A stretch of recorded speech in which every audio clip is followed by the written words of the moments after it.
Electrocast. There's a change happening in the way we live, the way we work, the way we spend our money and make our decisions. We are evolving to be more conscious in our actions in a way that serves the world and makes it a better place. Welcome to the Ethical Evolution. The Ethical Evolution podcast is brought to you by Ethical Change Agency. I'm Bindi, I'm the founder, and my mission is to help ethical entrepreneurs and holistic healers to find their voice through spiritual coaching and podcasting. I'm honoured to bring you the stories of those who create change through healing, kindness, innovation, purpose, and spirit. Understanding that to create collective change, we need to be the change. It all begins with us. Lacey C. Clark aka Ms. Phenomenal Everywhere, is the multi-faceted personification of expressive art, rich culture, soulful global travel, and fierce femininity who inspires the masses. She inspires women of all backgrounds to stay true to self. Her beliefs in self-love and empowerment are reflected in her thriving brands, Phenomenally You, Phenomenal Everywhere, and Sisters Sanctuary. Collectively, the brands impact the world by providing inspirational messages laced with self-esteem boosting content. In our conversation, Lacey and I discovered the media has a lot to answer for when it comes to women, that we need to take true care of ourselves and give ourselves space to breathe. I hope you enjoyed connecting with Lacey as much as I did. Welcome, Lacey, to the Ethical Evolution. Hi, Bindi. Thank you for having me. Now, I'm super excited to have you with me, Ms. Phenomenal Everywhere. Please tell us who you are and what you do. My name is Lacey C. Clark, exclamation point. And I'm a creative empowerment personality. I'm also an actress, a writer. So I kind of, they call it multi-faceted, but for the most part, my mission. So no matter how I come to my mission is about self-love and personal empowerment, specifically for women and girls. Love it, love it, love it. Now tell me more about the apostrophe that you have, the exclamation mark that you have at the, God, I got mixed up there for a second with my English. Exclamation mark at the end of your name. Thank you for asking that. It's so funny because it's always an interesting story to share. I was in college and my late roommate, she passed away. My late roommate, back in the day, there was no internet. So you had to find a way to stand out via paper. And so we were actually trying to, craft a creative resume when I was in college. And it's what way can I stand out that kind of impersonates or encapsulates my personality?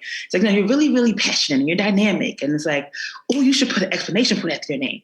And I was let's do it. So at that point, it was a way to, capture attention. But also I think it definitely highlights kind of what I'm about, which is passion and excitement and liberation. So the exclamation point really is all of that to me. Yeah, maybe I should adopt that because I absolutely love that concept of exclamation marks everywhere. Yeah, right. It's excitement. It's yes. Yeah. It's almost like yelling at people, but not. Right.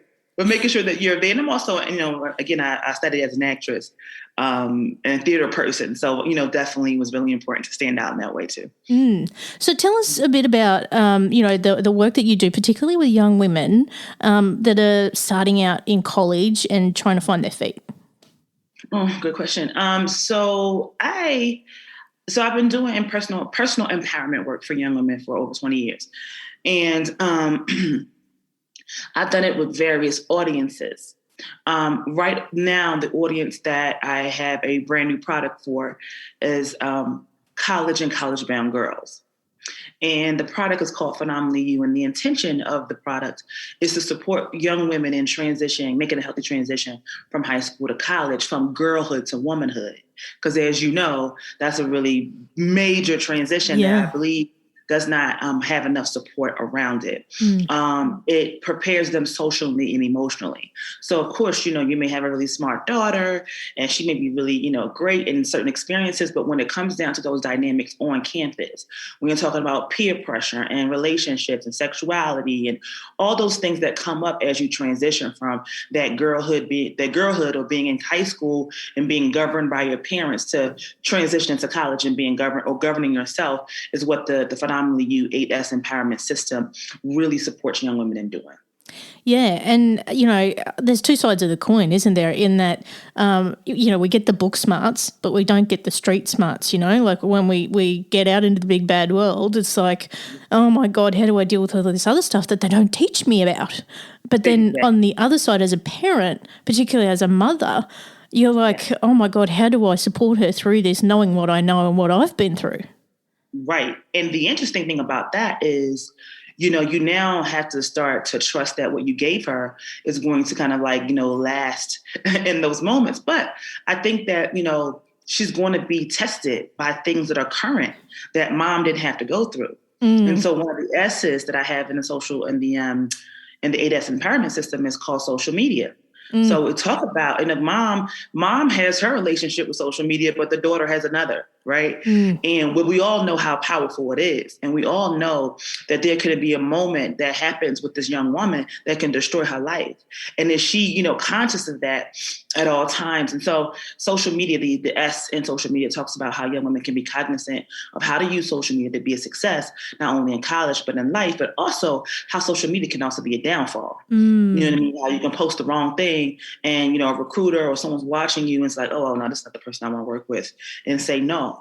So I think it's important that parents definitely still reiterate what they've been teaching their children all along. But this system is only a way to reinforce and also help her to navigate her own world, as she develops as a woman. Like, okay, so do I agree with that? You know what I mean? Or does that feel right for me as a young woman growing up in the world? So I think that this is what supports our parents.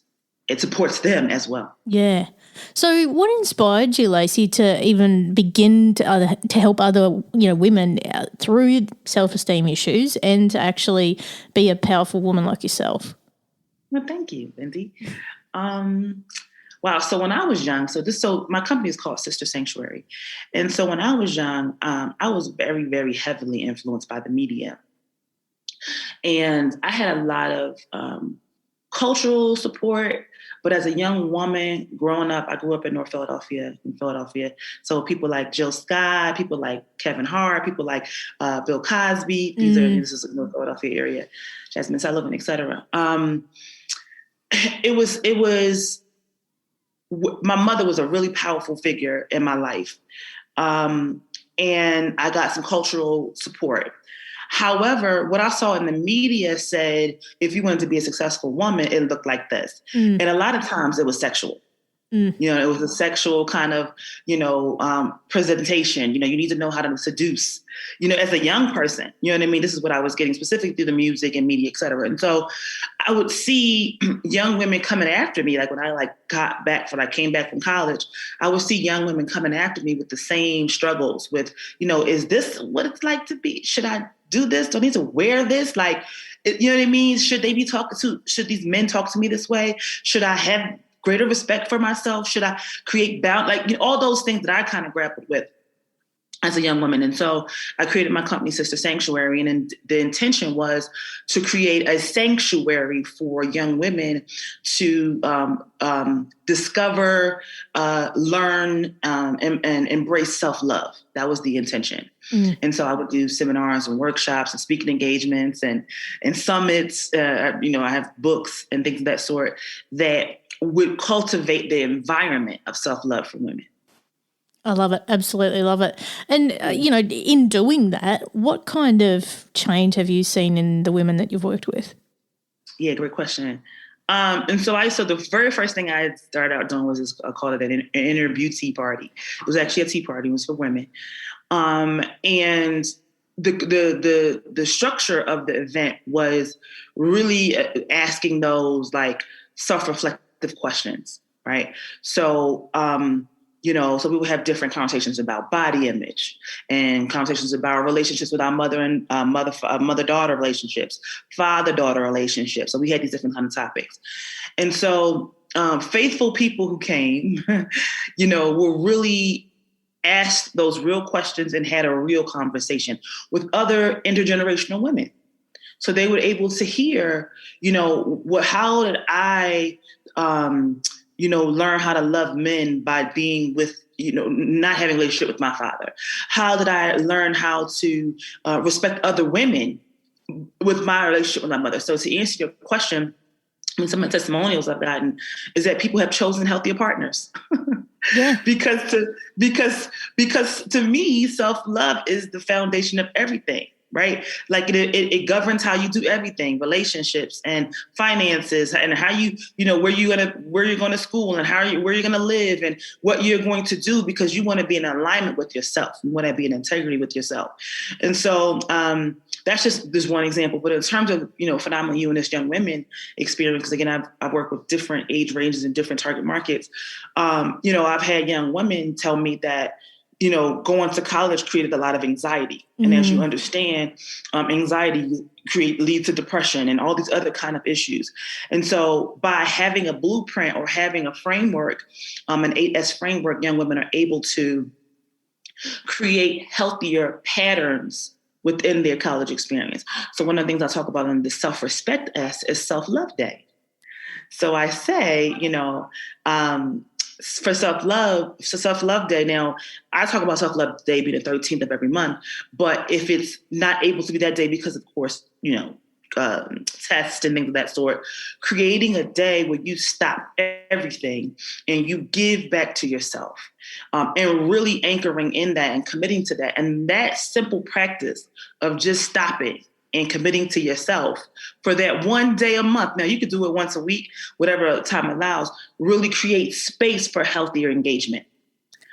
Studies, friends, everything. It just creates space. So you're just not reacting to everything. You now say, I'm going to approach the situation with a lot more balance and peace. So that's some of the testimonials. Oh my God, Lacey, you are speaking my language.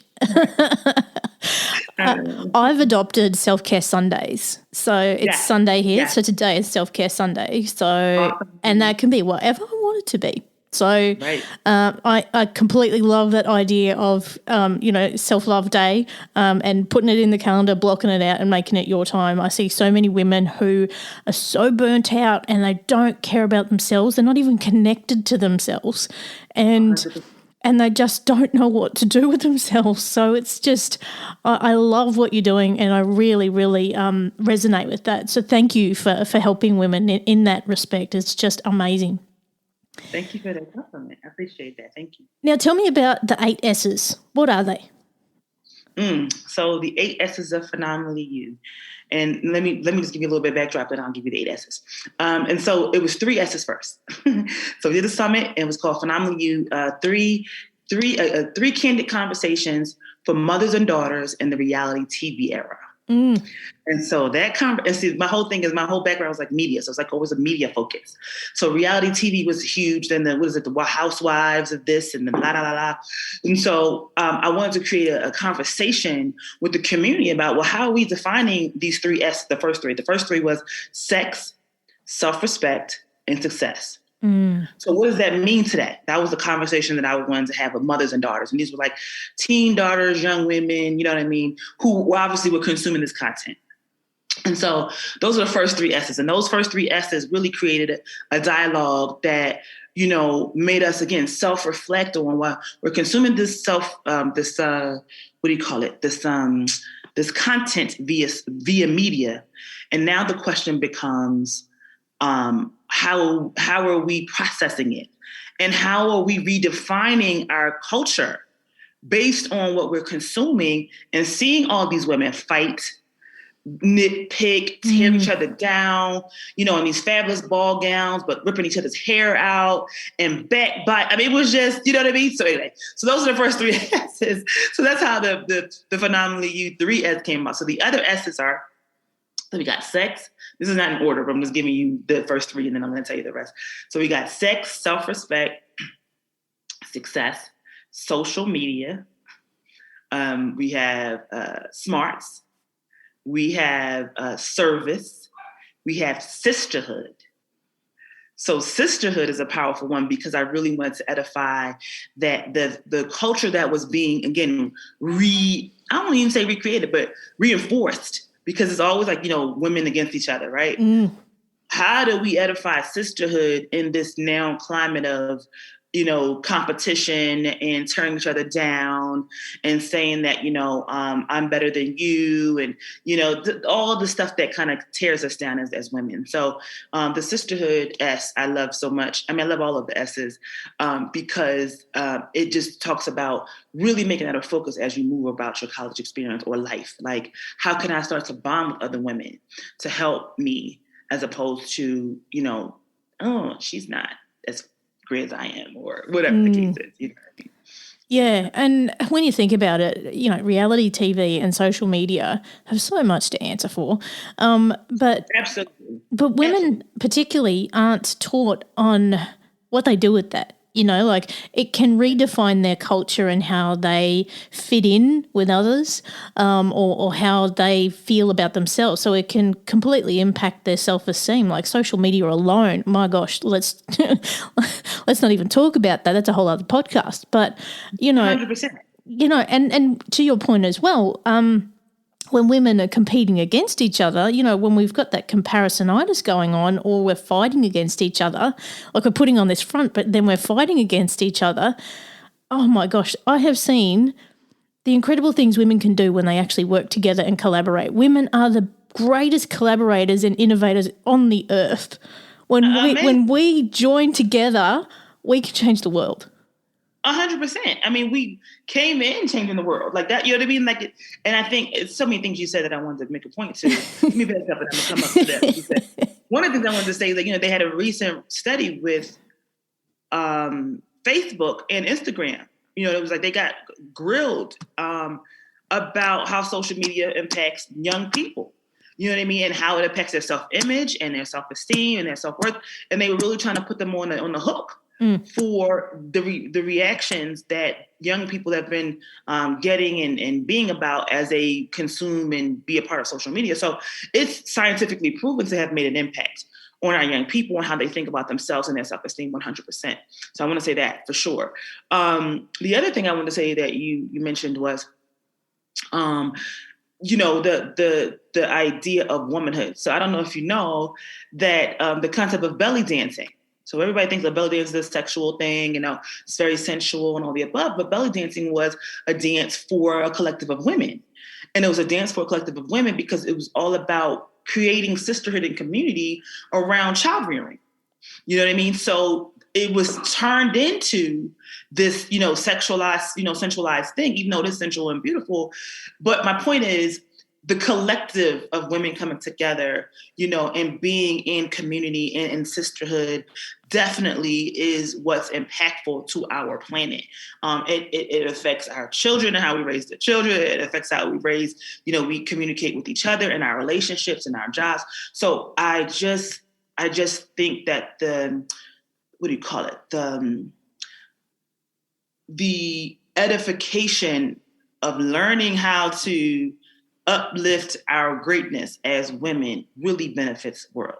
It just benefits the world and ourselves. Yeah. And women can have, not just an impact on the economy and growth, and like when women group together, they can actually make a whole economy grow just by collaborating, like in communities, and they pay that forward. They generally don't create systems for damage or for bad. It's always for good and growth, because we are the mothers of Earth. So we tend to nurture things more than kill them. Facts. These are facts that we know. so edifying and pouring into us, pouring into women, helping women to learn their value and their wholeness, and to not feel small, and to compliment other women. And I mean compliment in terms of presence in terms of how can I be of assistance? How can I help? How can you help me? How can we edify what we're doing together? Like all of that kind of stuff is what the phenomenally used system is about, empowerment system is about, because it really helps young women walk in the world into their adulthood with a framework of empowerment and a framework of, this is how I want to govern my life with integrity. This is how I want to govern my life with empowerment. And I don't want to be the person who all I focus on is the career, or all I focus on is, the accolades. But inside, I'm crumbling. Inside, I'm broken. Inside, I don't know how to be the best that I can be. This is the whole picture of a woman, not just pieces that we're taught from a masculine-based society that says, hey, get all these degrees, or hey, get all these accolades and this thing to say that you're great. But you can know that you're phenomenal and great within yourself. And then knowing that you're phenomenal and great within yourself, then you're able to impact the world, I think, in a healthier way. Ethical change. Hello. We are like doing virtual high fives here across the world right now. And for those who don't know, Lacey is based in Boston. Is that right? No. No, I'm thinking of somebody else. No, my start was in Philly, but I'm global now. You're global. Right now I'm in Mexico. Mexico. Oh, I've never spoken to someone in Mexico yet. Yeah, Mexico. South of the border, huh? Now, I really want to make sure that we spread this as far and wide as we can, Lacey, because the impact that this can have is incredible. And so I really, if anyone listening to this now, if it resonates with you, please go and share it with a friend, particularly a woman that you know, wherever you are around the world. If you're listening, please share this. Now, got an important question for you, Lacey. Yes, that's an important question. If you were to define what being ethical means to you, what would it be? Love that question. So ethical means it's in the same frequency of integrity to me, like the same, like cousins in the sense of the same frequency. Doing the right thing, doing the moral thing, doing the productive thing when no one is watching. And really like owning that. It's because it looks good when people are watching you and like, oh yeah, this is what I think you should, I should say. This is the popular thing, you know what I mean?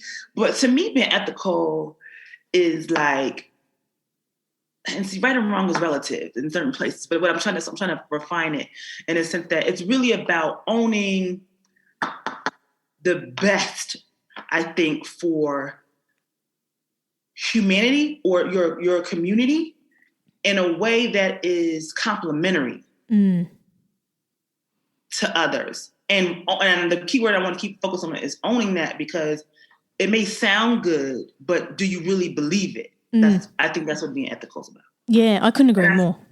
And I'm going to say the other piece is it's the cousin of integrity, because it's like, what do you do when no one's watching?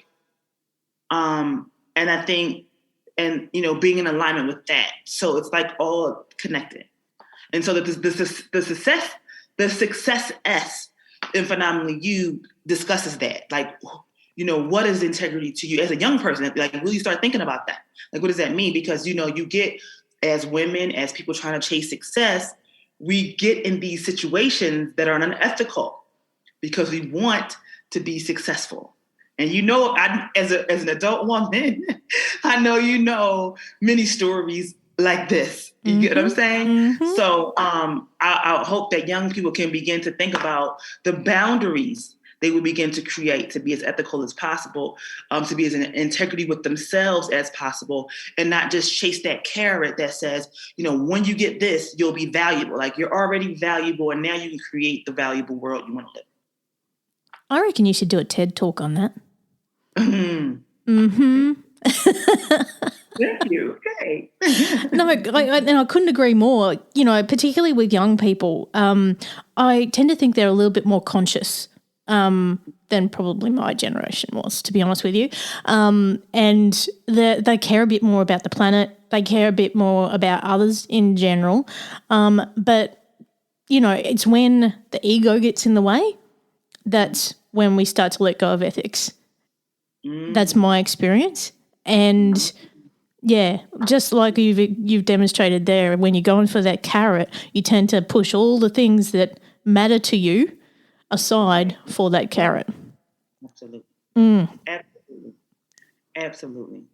And I think the carrot has been so propped up as the thing. It's like, this is the thing. And no matter what it takes, get the carrot.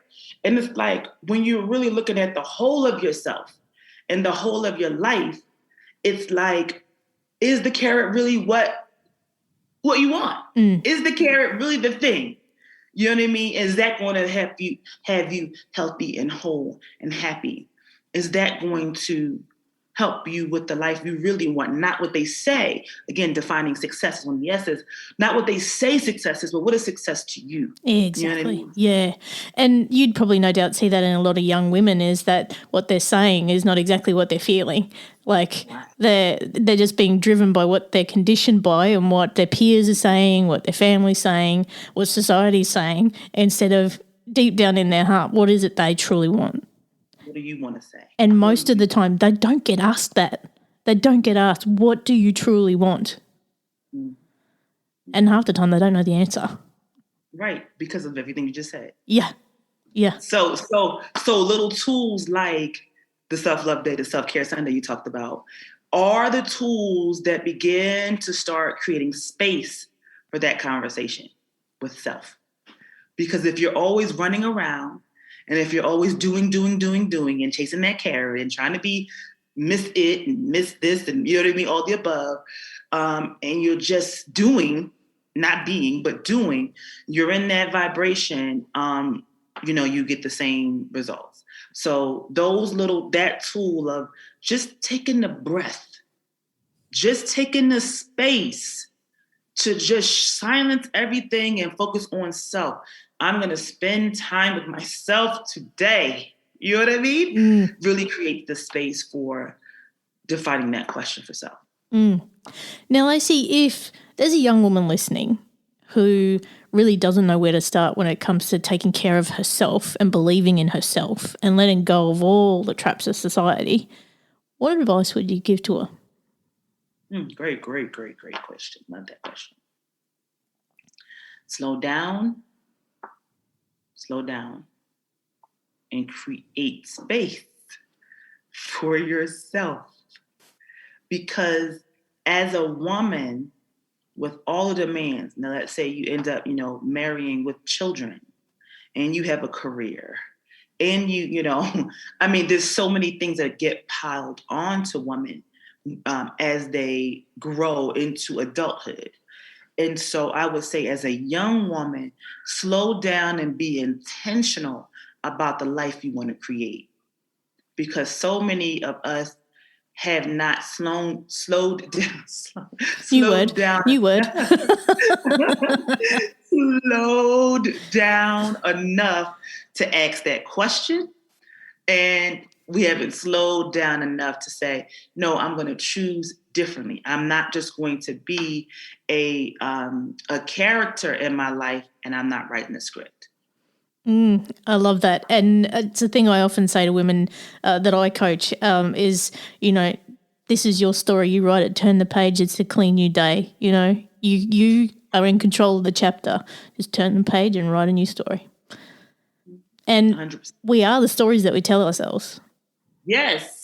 Which 100%. Is the other part of it. Yes.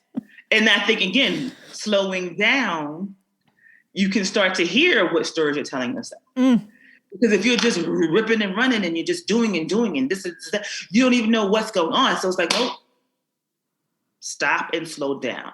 I mean, I can't emphasize, even though I speak fast, but I slow down. I know how to slow down. I can't emphasize the power of slowing down enough because it just is an opportunity to create space with all the mayhem that's going on your phone and life and talking, it's just stop. Just stop and allow space to be created. And definitely, as a young woman, I would say put the phone, that's part of Self-Love Day, is turn the phone off. Because that's a major influencing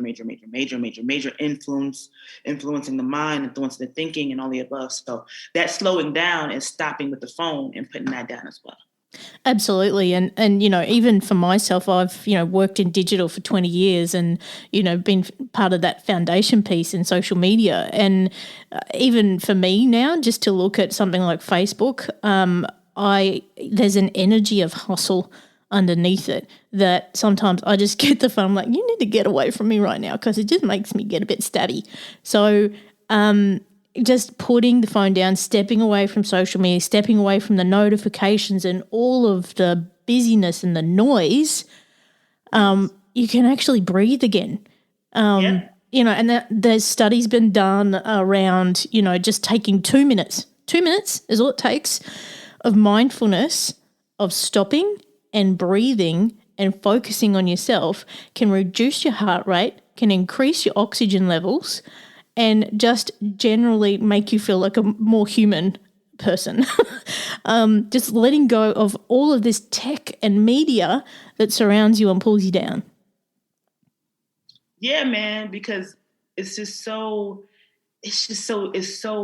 influential and it's heavy. You don't realize how heavy it is until you release it for a while.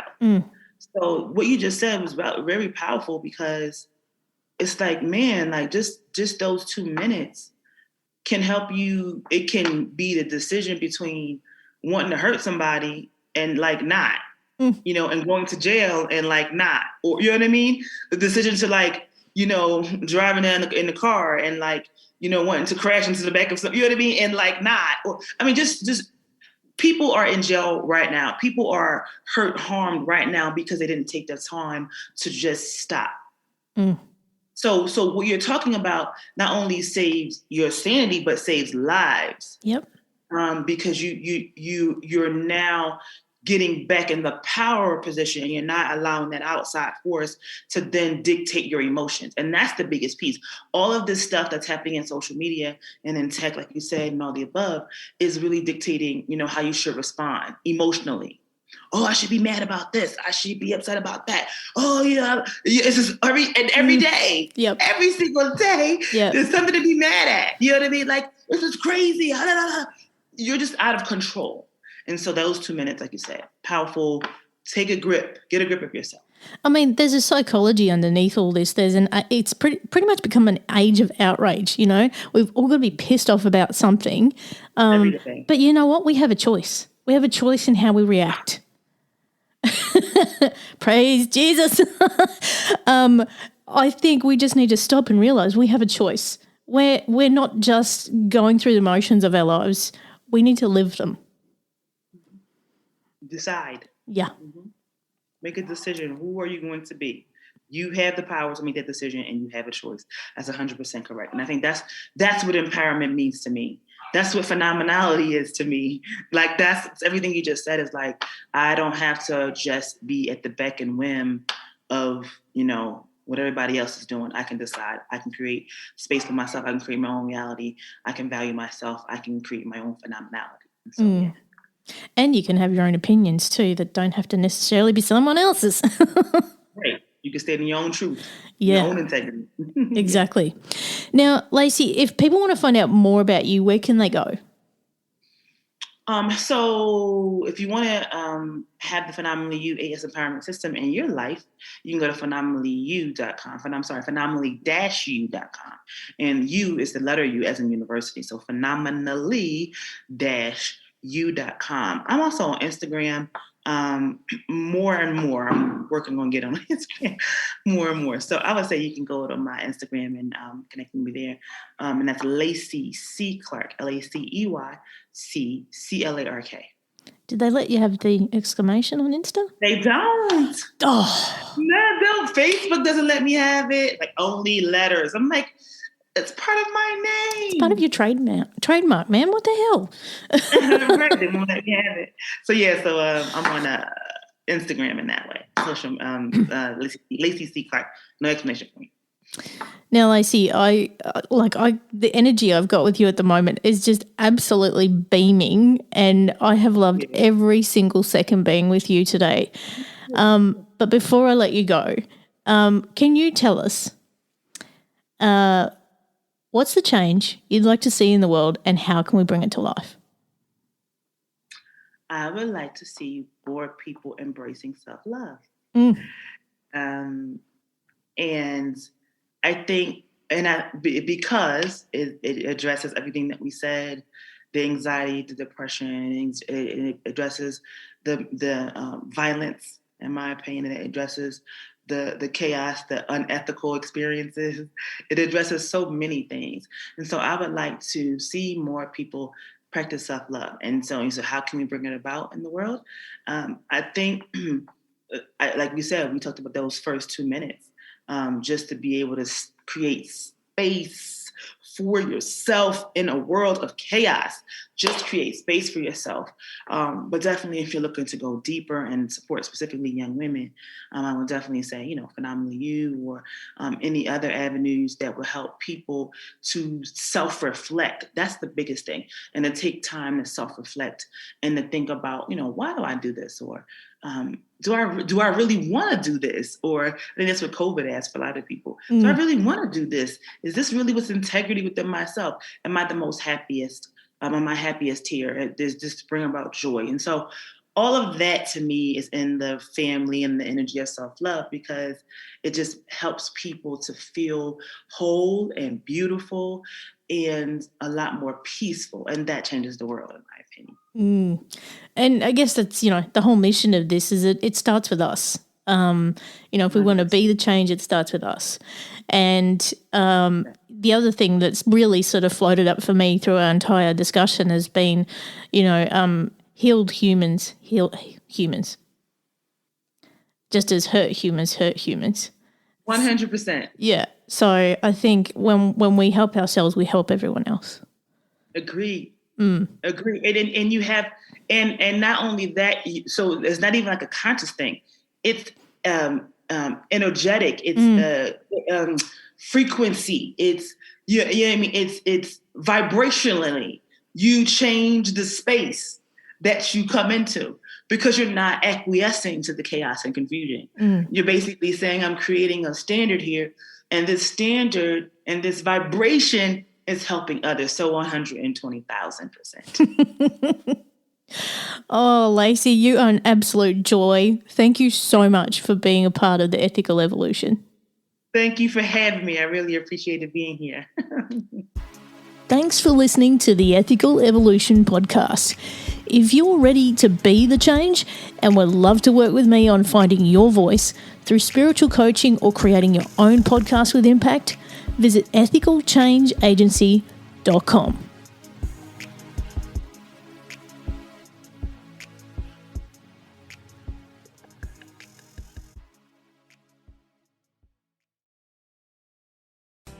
Hey, it's Tim from 50 Years of Music with 50-Year-Old White Guys, the comedy podcast you had no idea you needed. Join Ben, Jeff, and me as we continue our musical road trip back through the years and around the globe. See, just when you thought all white guys were like Joe Rogan, you come across 3 educators trying to remember when we were cool. 50 Years of Music with 50-Year-Old White Guys. Electricast. Hey there, I'm DC. I host the rock podcast Back to the Arena, The Interviews. It's about a 30-minute podcast where I talk one-on-one with a band who has released new music. You can find us on all the best podcast sites like Spotify, Apple, Google, iHeartRadio, and more. If you're a rock fan like me, subscribe today to Back to the Arena, The Interviews. Electricast. Electricast.